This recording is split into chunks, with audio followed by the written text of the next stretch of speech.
agreed to, and I call the member for Goldstein.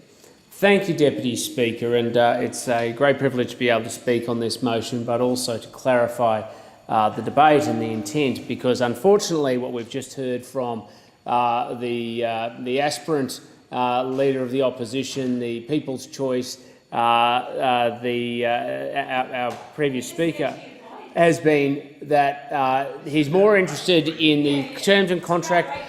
And I think what would actually be appropriate is if we just were polite and calm and listened to people, rather than trying to distract, because what we just heard was that the focus of this motion for some people is mostly about employment terms and conditions of people who work on the service, rather than the people who need that service.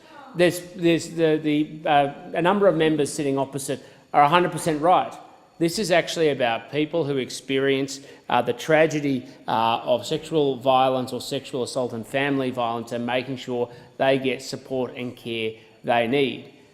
We should be focusing on outcomes and supporting people who are concerned, and perhaps a little bit less concerned about inputs, because the reality is if you can reform a service to improve outcomes for people who are experiencing tragedy within their lives, that is far more important than protecting the interests of people who happen to be in employment, who may be represented by unions or other groups as part of the political process. What it comes to, I make no apology for standing up for victims of domestic violence or family violence, and making sure that we have services that provide for people based on need. And the comments from those opposite who seem to dissuade against that motion and against that proposition are doing them a disservice, and they should be ashamed of that conduct. Because when it comes down to it, we have a service that's designed to support and assist people who have faced issues of domestic and family violence.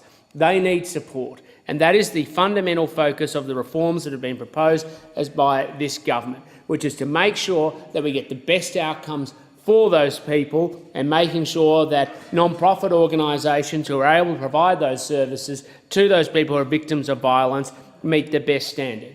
And we know that there have been some issues with the service in the past. This is not just not a partisan comment. It's not a comment.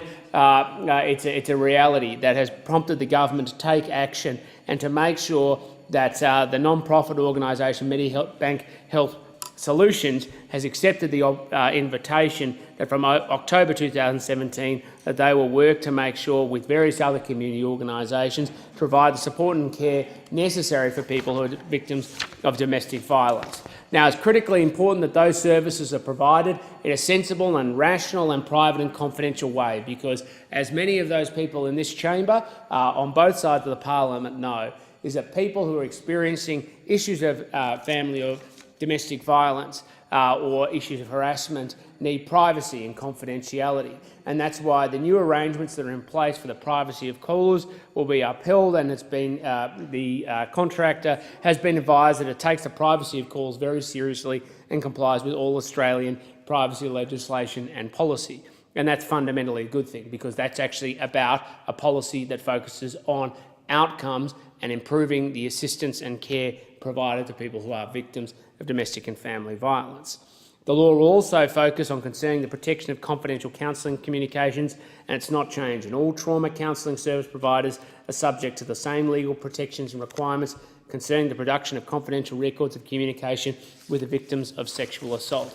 Another important principle and provision as a foundation for making sure that people get the assistance and support they need in times where they experience the tragedy of violence. But at the heart of the proposal being put forward by this government is actually about outcomes. Outcomes in making sure those who need support and assistance get it, that the availability of the helpline is there at a time when people are at their most vulnerable, and we don't have situations where people who are vulnerable have their contact data or have their calls delayed or diverted because there isn't the support and assistance. If we care about the outcomes that are faced by people who suffer the consequences of domestic or family violence or sexual assault, you should be supporting the efforts by the government, because that is at the heart of our focus. How do we improve the lives and situations of people who do not deserve the situations that they face?